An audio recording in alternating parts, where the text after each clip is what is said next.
কৃষ্ণ জয়গুৰু শংকৰ সমস্ত ভক্তবৃন্দৰ শ্ৰীচৰণ কমলত আমাৰ সেই প্ৰাতঃবেলাত প্ৰণিপাত জনালোঁ।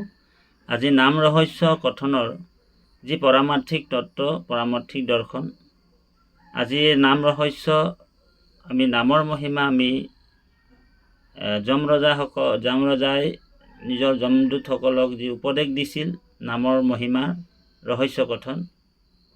আৰু আপোনালোক জানে যমৰজাও এজন পৰম বৈষ্ণৱ, 12জন বৈষ্ণৱৰ ভিতৰত যমৰজা এজন।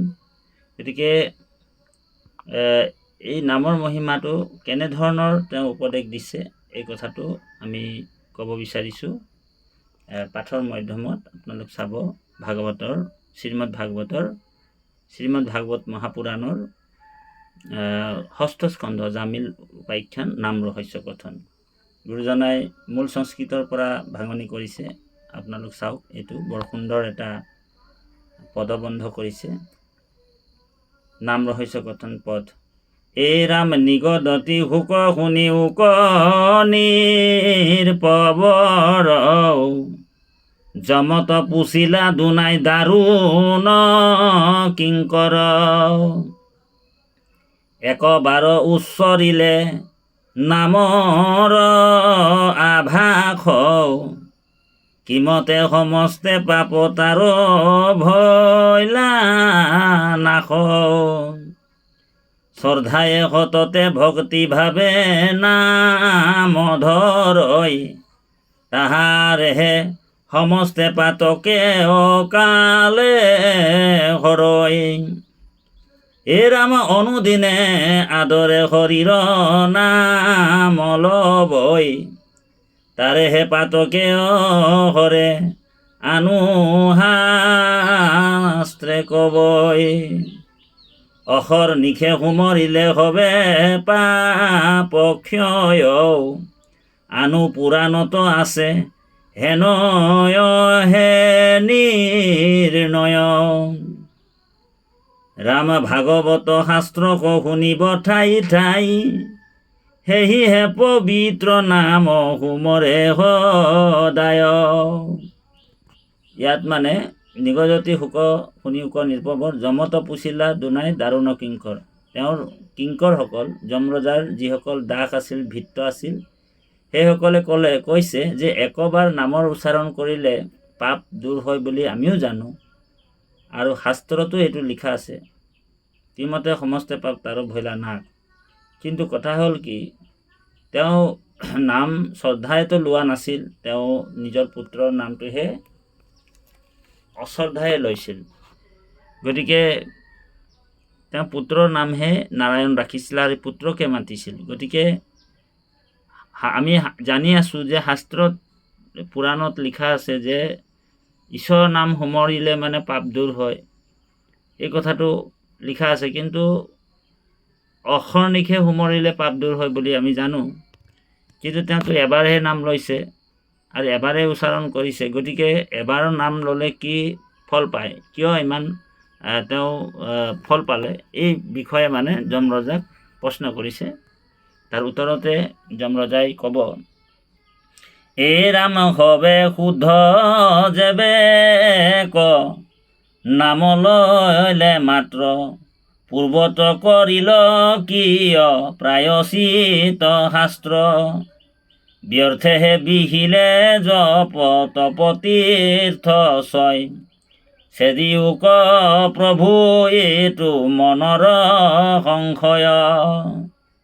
তাৰপিছত এইটো ক'লে যে যদি এবাৰ নাম লৈ যদি মানুহে গতি পাব পাৰে, তেনেহ'লে পূৰ্বত প্ৰায়চিত শাস্ত্ৰবিলাক কিয় মানে উলিয়ালে, বা প্ৰায়চিত শাস্ত্ৰৰ মহিমা কিয় আগবঢ়ালে। ব্যৰ্থেহে বিহিল জপ তপ তীৰ্থ ছয়, তেনেহ'লে জপ তপ তীৰ্থ এইবিলাক কৰাটো মিছাই হৈ যাব, ভুল হ'ব। গতিকে কিয় এই তত্ত্বটোকে সুধিবলৈ যমদূতসকলৰ সংশয় হৈছে। হে ৰাম শুনি যম ৰাজা দিলা দূতক উত্তৰ, একো নুবুজহ তোৰা অধম পামৰ। নামৰ মহিমা শুনি নখখিলে গাও, হৰিটো অধিক মহা নামৰ প্ৰভাৱ। যমৰাজাই ক'লে যে হৰিতকৈও হৰিৰ নামৰ মহিমাটো বেছি বুলি ক'লে। নামৰ দ্ৰোহীক হৰি ৰক্ষা, ৰাখে হৰি দ্ৰোহীক নামৰ হেন কক্ষা। অচিন্ত মহিমা নাম এৰ আতখেদ, শুন তোৰা সংশয়ৰ দেও পৰিছেদ। গতিকে তোমালোক কেতিয়াও নামত কেতিয়াও সংশয় নকৰিবা। আৰু এই ভগৱন্তৰ অচিন্ত নামৰ মহিমা বহুত আছে, গতিকে তোমালোক নামত কেতিয়াও সংশয় নকৰিবা। আৰু বাপাইসকল, সমস্ত ভক্তবৃন্দৰ চৰণত সেৱা জনাইছোঁ। আমি এই যে মহাপুৰুষ গুৰুজনাৰ এক শৰণ হৰিনাম ধৰ্ম, এই নামত আমিও সংশয় কৰিব নালাগিব। এই ৰাম মহা পাতে কৰ ক্ষয়ৰ নিমিতে, নালাগে হৰিৰ নাম সততে স্মৰিতে। ৰাম কৃষ্ণ নাম যিটো ল'ব একবাৰ, কোটি জনমৰো পাপ ভস্ম হৈ তাৰ। যিজন ৰাম আৰু কৃষ্ণ নাম এবাৰেই যদি লয়, তেনেহ'লে কোটি জন্মৰ পাপ তাৰ নাইকিয়া হ'ব বুলি কৈছিল। যদি তেওঁ সেই নাম একেবাৰে মৃত্যুৰ বেলিকাত যেতিয়া তেওঁ সেই ৰাম নাম কৃষ্ণ নাম এবাৰেই লগ লাগিলে, আৰু সেইকাৰণে আমি এইটো কোৱা নাই, ধৰি লওক আমি নাম অভ্যাস কৰিলেহে আমাৰ অন্তিম সময়ত তেনেকুৱা ৰাম বা কৃষ্ণ নাম ওলাব। সেইকাৰণে আমি অভ্যাসৰ কাৰণে আমি এতিয়া সততে নাম স্মৰণ কৰিব লাগিব, তেতিয়াহে অন্তিম সময়ত আমি ৰাম নাম বা কৃষ্ণ নাম আমাৰ মুখৰ পৰা আহিব। যেনেকৈ অজামিলৰ তেওঁৰ পুত্ৰৰ নামকে তেওঁ মানে ৰাম নাম কৃষ্ণ নাম, তেওঁ নাৰায়ণ নামটো স্মৰণ কৰি থাকে অজামিলে। ঠিক আমিও সেই ৰাম নাম কৃষ্ণ নাম অভ্যাস কৰি থাকিব লাগিব, তেতিয়াহে অন্তিম সময়ত আমাৰো অজামিলৰ দৰে আমাৰ অন্তিম সময়ত ৰাম কৃষ্ণ নামটো আমাৰ স্মৰণ হ'ব। বা সেই কথাটোকে কৈছে যে তেওঁ সেই এবাৰেই ল'লে, যদিও তেওঁ পুত্ৰৰ নামকে ল'লে নাৰায়ণ নাম। গতিকে আমি যদি শ্ৰদ্ধা কৰি সততে স্মৰণ কৰি থাকোঁ, তেতিয়াহ'লে আমাৰ অন্তিম সময়ত আমি ৰাম কৃষ্ণ আমাৰ স্মৰণ হ'ব, সেই কথাটোকে কৈছে। এই ৰাম আপুনি আগতে পাইলি শাস্ত্ৰৰ প্ৰমাণ, দ্বিজ অজামিল যেন পাতকী প্ৰধান, লাজ কাজ মৰ্যাদা এৰিলেন যেন নট, মিলে ছাগলীটো দ্বিজ হেনহে অলম্পট, অত্যন্ত অশুদ্ধ চিত্ত নজানে কৃষ্ণক, নাৰায়ণ আইখ বুলি ডাকিলে পুত্ৰক। অজামিলৰ কথা ক'লে যে তেওঁ গোটেই মৰ্যাদা এৰিলে, লাজ কাজ এৰিলে, তেওঁ বেশ্যাৰ লগত পতিত হ'ল। খিচিৰি বেশ্যা নাম আছিল তেওঁৰ মানুহজনীৰ। তেওঁ ছাগলীৰ দৰে হ'ল ব্যৱহাৰবিলাক, যদিও দ্বিজ আছিল, তেওঁ ব্ৰাহ্মণ আছিল, তেওঁ এজন পৰম লম্পট হ'ল। সেইকাৰণে তেওঁ নামৰ মহিমা, ভগৱন্তৰ মহিমাটো তেওঁ পাহৰি গ'ল, আৰু অন্তিম সময়ত তেওঁ নিজৰ পুত্ৰকে ডাকিলে। সেইকাৰণে তেওঁ কি হ'ল, সমস্ত পাপ বন্ধনৰ পৰা মুক্ত হৈ গ'ল। পাইলে ক মুকুতি নাম সুমৰি মৰন্তে, মানে এতেকে তৰিল পাপ বন্ধনৰ সন্তে, পাইলে ক মুকুতি নাম সুমৰি মৰন্তে, কহিলো বেদৰো তত্ত্ব জানিবি নিশ্চয়, নামৰ আভাসে মাত্ৰ পাপ ক্ষয়, পাতকৰ বাসনাৰ ক্ষয়ৰ নিমিতে, সততে নামক সুমৰি বেলা গৈনিতে, এতেকেহে শাস্ত্ৰ কৰৈ সদায় স্মৰণ, তেবেহে বাসনা গুচয় শুদ্ধ হুৱে মন, তেবেহে নচাৰৈ কৃষ্ণ চৰণত ৰতি, ইহাৰ প্ৰমাণ জানা সপ্ৰেম ভকতি, বুলিবি নামেহে যেবে সাধে হবে অৰ্থ, স্মৃতি শাস্ত্ৰ মানে তেবে ভৈল হবে ব্যৰ্থ।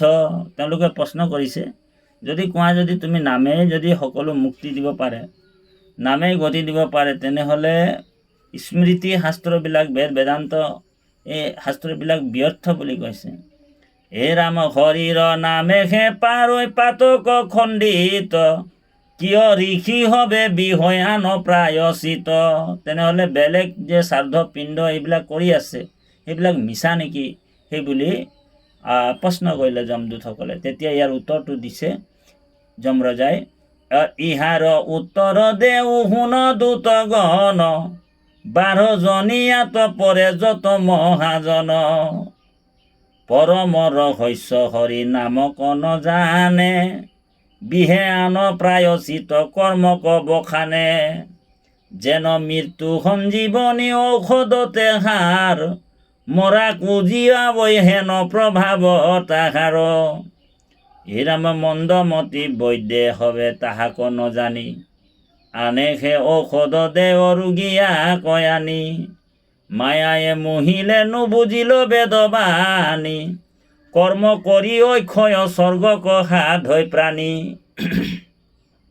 কৰ্মকাণ্ড বেদতেহে মতি ভৈল জড়, জপব্ৰত যজ্ঞকেহে দেখে কৰ্ম বড়, মিলায় সম্ভাৰ কৰি অনেক প্ৰাৰম্ভে, উচাৰিয়া মন্ত্ৰ পঢ়ি জয় মহাদম্ভে, মুত পৰে কোন আছে বুলি কৰৈ ৰংগ, বৈষ্ণৱক বোলে কোন ক্ষুদ্ৰ যে পতংগ, বেদ শাস্ত্ৰ নজানে কিছুৰ নাহি পাত্ৰ, এৰিলে কৰ্ম ৰাম বুলি মৰে মাত্ৰ।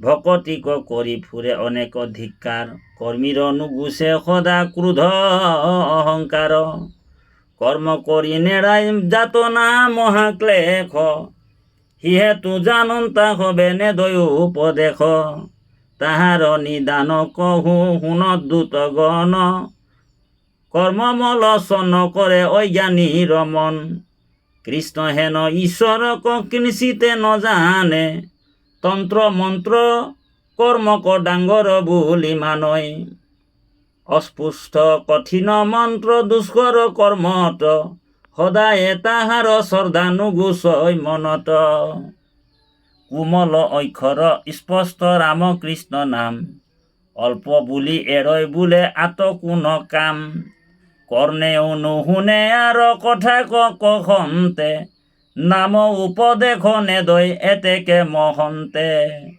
নাম নকয়বাৰ আৰু অভিপ্ৰায় আছে, থাকে যেন যদ্যপি পোষণ সিংহক আছে, যদি চাৰ শৃগাল আৰাও কৰৈ চাপি, তাক খেদাইবাক নেদয় সিংহক তথাপি, সেহি মতে হৰিৰ নাম পৰম মংগল, যাক উচ্চাৰণে পাৱৈ মহামুখ্য ফল, পাপ প্ৰায়চিত ইটো কোন চাৰ কাম, এহি বুলি জানেন তয়ো নকহিলা নাম, আৰু এক অভিপ্ৰায় কহু শুন দূত, পৰম ৰহস্য নাম ধৰ্ম অদ্ভুত, ইহাৰ মহিমা মাত্ৰ জানে যিটো প্ৰাণী, এতেকে মুকুতি পাৱৈ কৈলো সত্যবাণী, যেবে জানে জগতে নামৰ তত্ত্ব ভেদ, পাইবে হবে মুখ্য শুইবে সংসাৰ উচ্ছেদ, এহি বুলি নাম ধৰ্ম কৰি নকৰি বিদিত, জানিও আনেহে বিহিলন্ত প্ৰায়চিত। হে ৰাম আৰু কিছু হেতু আত বুলিবাক পাৰি, জানিল নামক যিটো বেদক বিচাৰি, নকহিল তথাপি নামৰ তত্ত্ব মৰ্ম, উচৰিলে ইটো প্ৰায়চিত ধৰ্ম কৰ্ম, যেন মহাব্ৰহ্ম জ্ঞান ৰাখন দুষ্কৰ, তেনয় দুষ্কৰ নাম কৰ্মী মনুষ্যৰ, আশে আন বচন মুখত হৰ হৰি, উঠক কপালে যেন যেবে বোলয় হৰি, নাখিবে জিভাত নাম নুহিবে বিশ্বাস কৰ্মটো দেখিবে মিছা ব্যৰ্থেহে প্ৰয়াস নাম ধৰ্ম এৰি শুইবে পাখণ্ড পৰায় নখণ্ডিল প্ৰায় চিত এহি অভিপ্ৰায়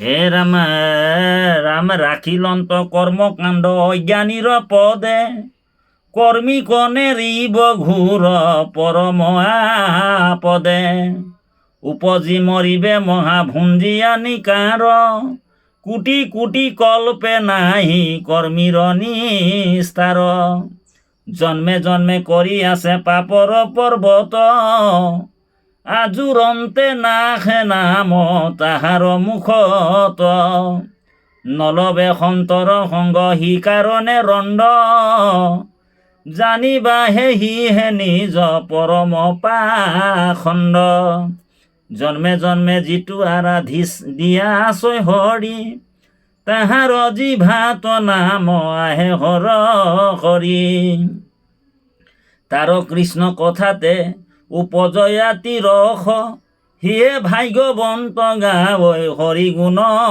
যশ সিজনে আন একো পুণ্য কণে লেখে হৰি ভকতক পাইলে প্ৰাণ হেন দেখে উপজয় কৃষ্ণত প্ৰেম চিতে ধৰ ৰূপ জীৱন্তে কৃষ্ণক পাইবে কহিলো স্বৰূপ হেন বিমৰিষি যিটো মহাবুদ্ধিমন্ত পৰম শ্ৰদ্ধায়ে ভজে নিতে ভগৱন্ত শ্ৰৱণ কীৰ্তন নাম নচাৰে মুখৰ মূৰ দণ্ড যোগ্য আউৰ নহিতো নৰ যমৰাজাই কৈছে যিসকলে মানে আপোনাৰ প্ৰায়োচ্ছিত কৰ্ম কৰে তেওঁলোকক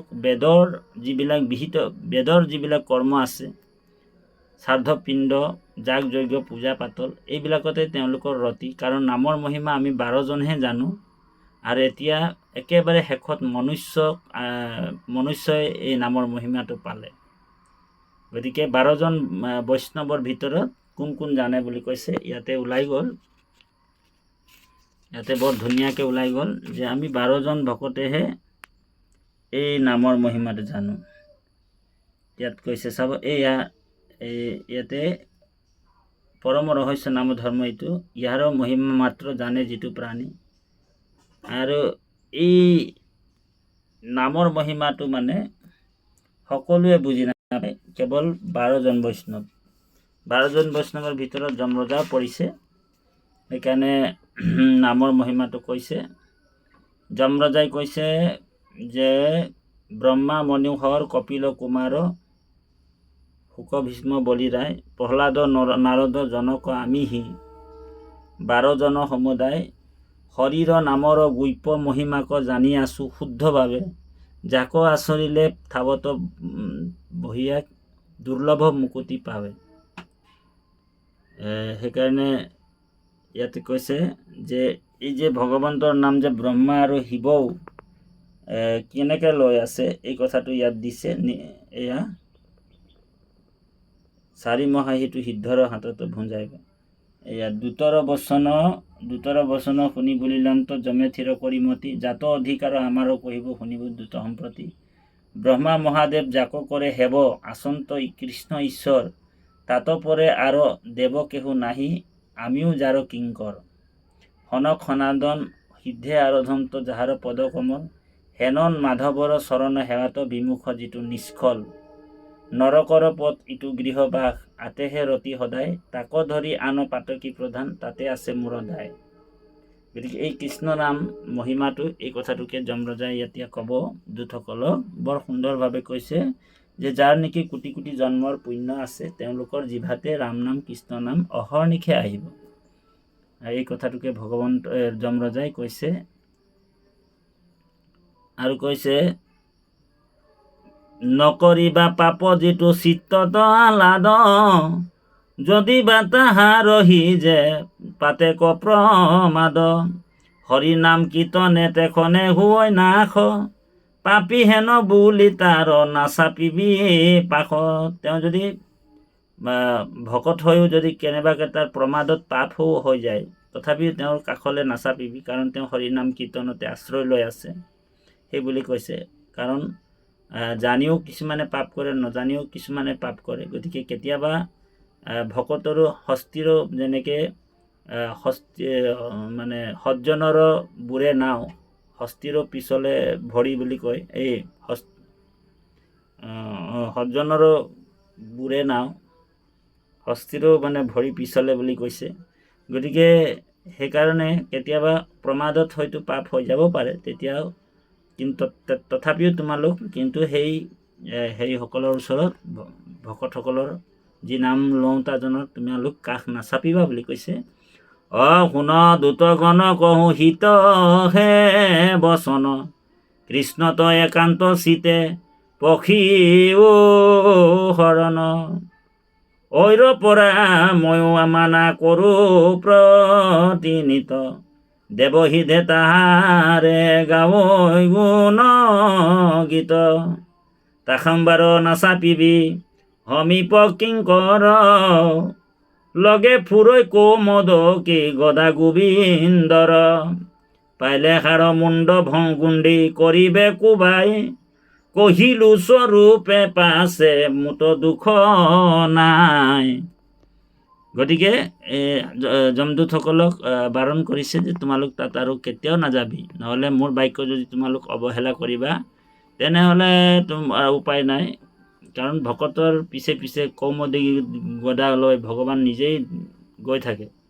সেইকাৰণে তোমালোক সাৱধান হৈ যাবা, কেতিয়াও মানে তেনেকুৱা ব্যক্তিৰ ওচৰত তোমালোক নাযাবা। যমৰজাই যমদূতসকলক হাক দিছে। জয় গুৰু শংকৰ। আমি চমু ভিডিঅ'টো আপোনালোকৰ মাজত প্ৰকাশ কৰিছোঁ। হতহৰ চকুটি অপৰাধ মৰিখন কৰিব। আপোনালোক নিজেই এই মহাভাগৱত ভাগ ষষ্ঠ স্কন্ধ অজামিল উপাখ্যান আমি পদবন্ধে আছে, আপোনালোকে নাম ৰহস্যটো পঢ়িবচোন। বৰ সুন্দৰ এটা নামৰ মহিমা আপোনালোক পাব। সেইকাৰণে মহাপুৰুষ গুৰুজনাই এই নামৰ মহিমাটো বেকত কৰিছে। এক ভকতি ভাণ্ডাৰ দ্বাৰা হ'ব চুৰি মুকুতি কৈলি উদাস এক হৰণ হৰিৰে নাম ধৰ্ম ৰাজা কৰো প্ৰকাশ। তাৰমানে এইটো ৰজাৰ মহাৰাজ নৰনাৰায়ণো এই নাম ধৰ্মটো স্বীকাৰ কৰিছে। সেইকাৰণে নাম ধৰ্মটো হৈছে ৰজাৰ ধৰ্ম। আৰু ৰজাই এতিয়া আপুনি মই যদি নাম ধৰ্মত আছোঁ, এক হৰণ হৰি নাম ধৰ্ম, তেতিয়া ৰজাৰ ধৰ্ম কৰি আছে। আৰু ৰজাই যেনেকৈ ভয় নকৰে কাকো, আমিও কাকো মানে নাম ধৰ্মত থকাসকল কাকো কোনো বিষয়ত সংশয়ো থাকিব নালাগিব আৰু কোনো বিষয়ত আপুনি ভয় কৰিব নালাগে। নাম স্মৰণ কৰক, নামে আপোনাক গতি দিব। এইটো মানে 100% শুদ্ধ কথা। মহাভাগৱতৰ এইটো পুৰাণ সূৰ্যৰ মহাভাগৱতৰ বাণী, কৃষ্ণৰ বাণী। গতিকে আমি সকলো চৰণে সেৱা জনাই আমি আজি চমু ভিডিঅ'টি ইমানতে সামৰিলোঁ। জয় গুৰু শংকৰ।